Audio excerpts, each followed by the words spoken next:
cricket is a psychological game, as we all know. I'm still seeing a psychologist for the time I was man-catted in under-12 cricket. Okay. So there's that. That specific incident. But I think, you know, we need to turn to psychology in order to fix what's wrong with Australian cricket at the moment. Australian cricket's having some problems. I'm not sure if you've been reading the headlines, but there's been a few issues lately. Okay. Now, I want to introduce you guys, and I'll just move over here in live TV. Hierarchy of Australian cricket needs. So this is named in ode of Abraham Maslow, famous for Maslow's hierarchy of needs, one of the great psychologists of the 20th century, my favourite psychologist of the 20th century. So guys, I want to kind of throw this to you. We'll kick around some ideas and then we'll rank them and we'll find out exactly what the hierarchy of Australian cricket needs is. What we think Australian cricket needs. Absolutely. So please. Okay, kick off. All right, I've just got my first one here on live TV. Let me just present this to the camera. I think Australian cricket needs more of Lloyd Potts' wrong'un. If any of you saw his display in the Sheffield Shield recently where he took 7 for and absolutely humiliated older first-class players, I think that's exactly what we need. Australian cricket needs a hero. Australia needs a hero, according to some out in the press. If you combine his flowing red hair, that salad, which probably will go quite soon, to be fair, a small window, with the wonderful wrong'un that he has that humiliates a lot of people, I think that would be a really good start in terms of helping Australian cricket. That's a great place to start, so we'll put it down here. Lloyd Potts' wrong'un. Yeah, thank you. So I'll have a crack, boys. I think Australian cricket and society needs bigger backyards. Okay. So obviously it's 2018. There's a problem around housing in society, affordability, high density units.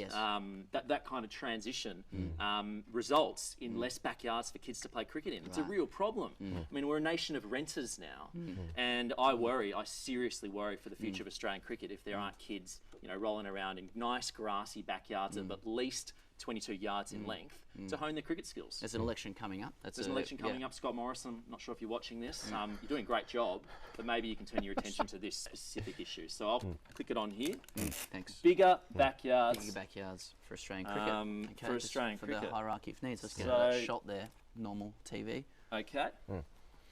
He goes. All right, well, this one almost goes without saying. I almost feel embarrassed to actually put this up because everyone knows what's coming. And that's obviously Pat Cummins' Eyes. This one almost speaks for itself. What Australian cricket needs right now is a distraction.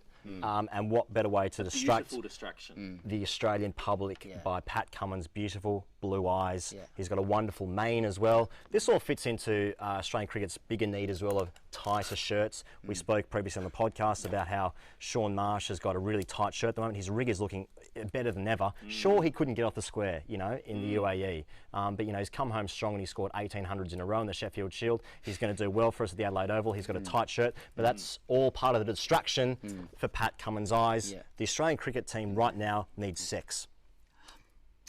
Absolutely, let that sit there. That's there for a while. So Pat Cummins' Eyes is there. So lads, I think that Australian cricket needs a return to boat tours. So in Bradman's day, we used to take like a 12-week tour to England. There was a lot of time together. You build a lot of camaraderie over that time. You might get sick, you might get tuberculosis, who knows? But it makes you a better cricketer in the long run. These days, cricketers are, you know, they're cocooned, they're in business class, and it's maybe leading to some poor cricket. I think we need to return to rickety boat tours, and maybe some people will die on the trip. I'm not sure. Edo's absolutely maybe won't even get there. Absolutely no point in any of these tour matches. The Caxi 11 just played. You know, Australia go over to the UAE, for instance, play a couple of trials. There's no benefit. They should all be on a boat, getting to know each other, playing some stick cricket on board the boats. You know, being away from friends and family for a longer period of time on a boat. So I've talked about housing policy and I've talked about boats, and I'm about to vote for the Liberal Party camera. And you said Morrison's doing a good job. Yes, I really don't think he is doing a good job.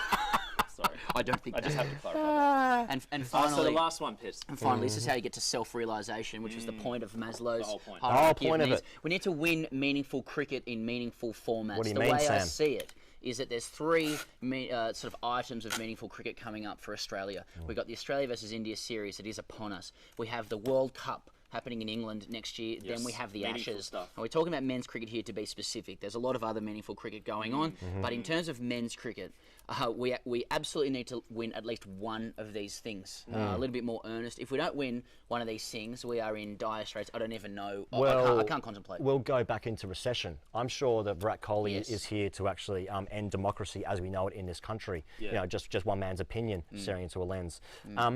So I think we'll go back into the 80s, you know, the border era, when we decided, what did we decide to do in the Allen Border era? We decided to be really mean to other teams to start winning games of cricket. So the whole thing's going to come full circle. You think it will? If we don't win one of those last three. There it is, lads. TGC's hierarchy of Australian cricket. Maybe next time we'll get some better props, but if you can just think of what a pyramid might look like and that escalating to the top, self-realisation, that's how we're going to get there. Okay.